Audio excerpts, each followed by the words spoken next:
What's up, you guys? Welcome to today's video. As you can tell by the title, I have a very juicy story time for you guys today. Before we get started, I want to let you guys know I'm not glorifying violence. I'm not saying that what I did was right. Actually, no one in this story is right.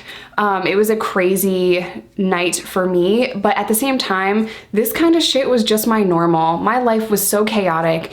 This story takes place over a decade ago, and I was a very angry person. I was very quick to throw the first punch and to make a scene. A lot of times my family and friends would walk on eggshells around me because they didn't know if I was going to blow up at them. And that sucks to admit, but it's just the truth of it. It's just the reality of the person that I used to be. And it was a combination of my personality, but it was also a combination of my severe drug use. For those of you that don't know, I am a recovering poly addict with over 8 years of sobriety. It is my hope that in sharing my story, someone will be able to feel less alone and just know that you can pull yourself out of any darkness. All right, without further ado, let's go ahead and get started.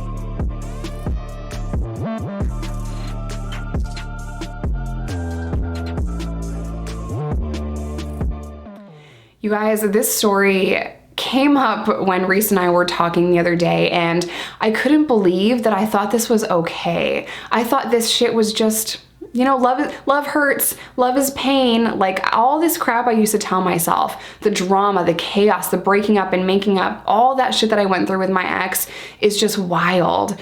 So if you guys watch my hometown tour video, you will be able to see my ex's apartment and how I would sneak away from parole on these rooftops and go down this one apartment building to a different exit so that I could get away from parole. This story takes place in that building, and I paid for this apartment for my ex. I paid for everything for him. And the reason why we couldn't live together is because of parole. They wouldn't allow us to be together unless we were like married or something. So there was a lot of drama. I basically paid for his entire lifestyle. Everything from the shoes on his feet to the apartment that he was living in. I paid for all of it. The weed that he smoked, the drugs that he did, the clothes that he wore, the cigarettes he was smoking. I paid for all of it. And I didn't do that out of the kindness of my heart. I mean, I did care for him, but it was also a means of control. And I was just such a shitty person.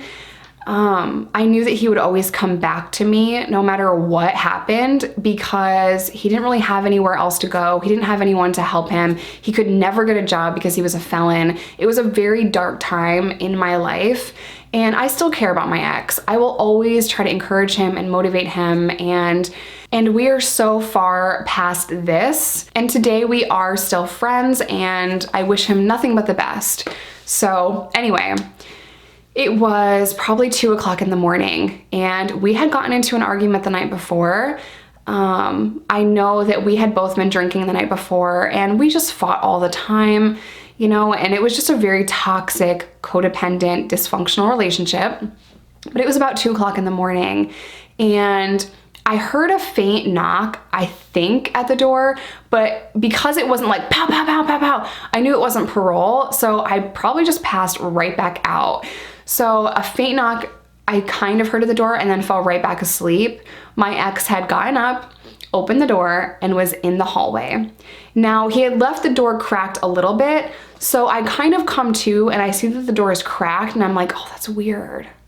Maybe he went to the bathroom. Now let me stop you here and give you a blueprint of this apartment, because they were studio apartments, and you had to share a bathroom with the other people in this building, and it smelled so bad in this building, you guys. And it was just really, really janky studio apartments, and everyone had a common bathroom, and that sucked. So yeah, no privacy. All you had is this one room, and he had a bed, a little table to cook with, a little closet, and a hot plate. That's how he was making food, and then a little TV. So it was very small. So when I saw the door cracked, I'm like, oh, maybe he just went to the bathroom and he'll be right back. You guys, I freaking heard kissing sounds coming from the freaking hallway.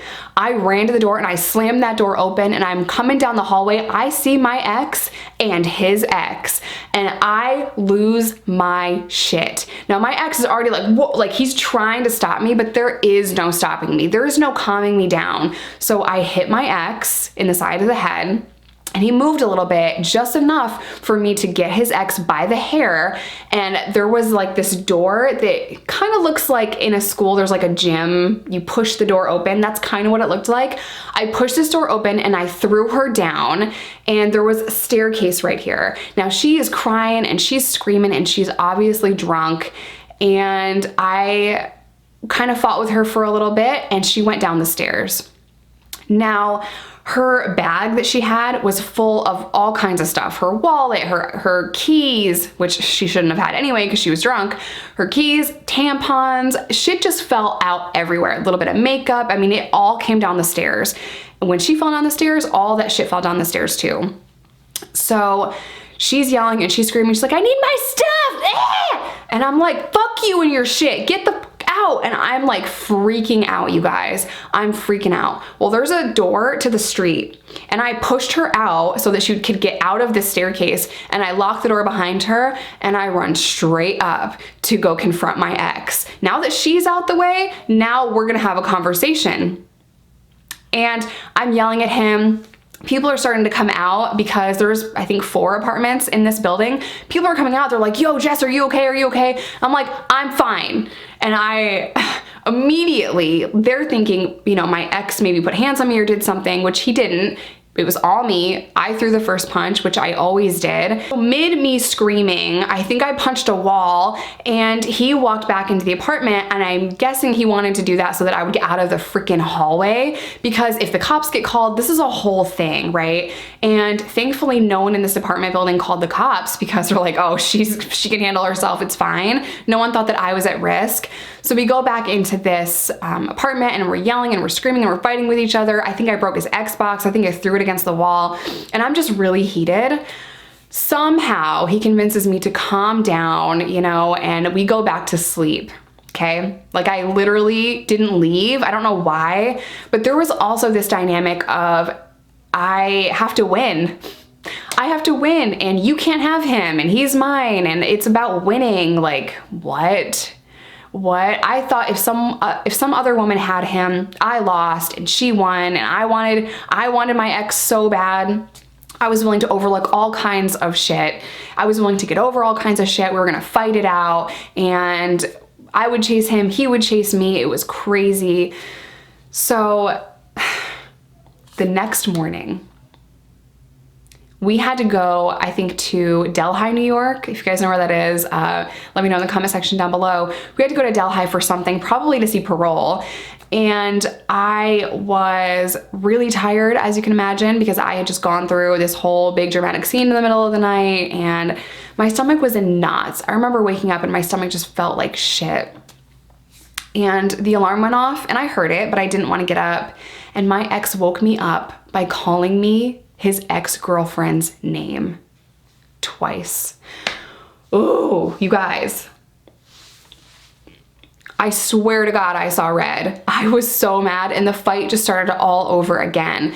And I was just so mad. And, you know, we eventually just got over that. Eventually, we probably broke up again. Not then. This argument and this fighting and this chaos would last for days, you know? It was just so bad.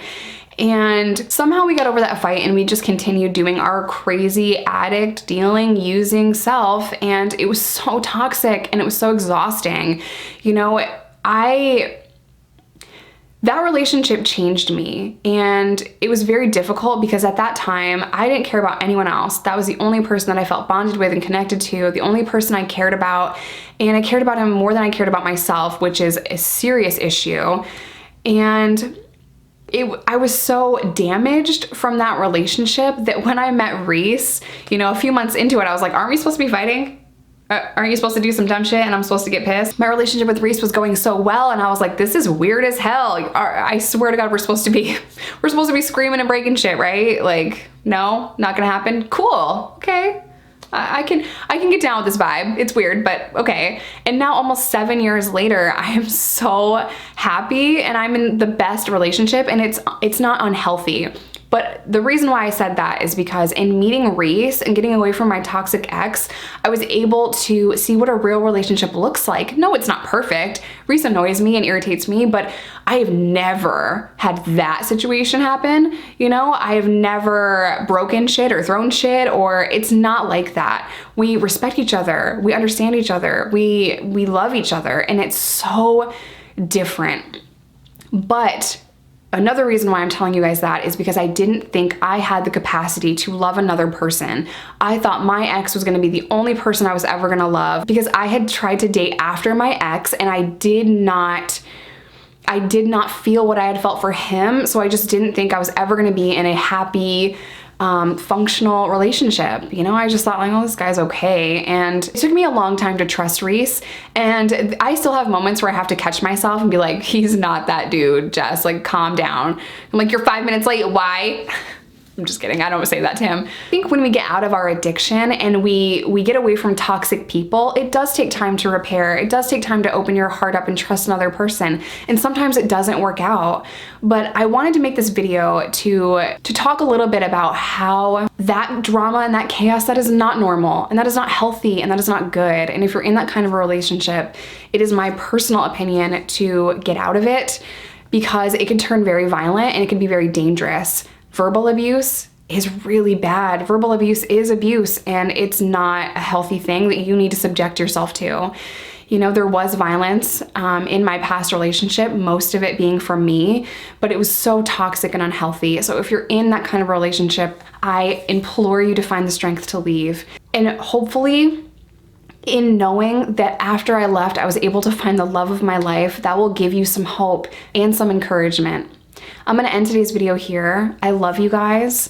Stay safe, stay sober, love yourself, and don't take shit from anyone. And I will see you guys in my next one.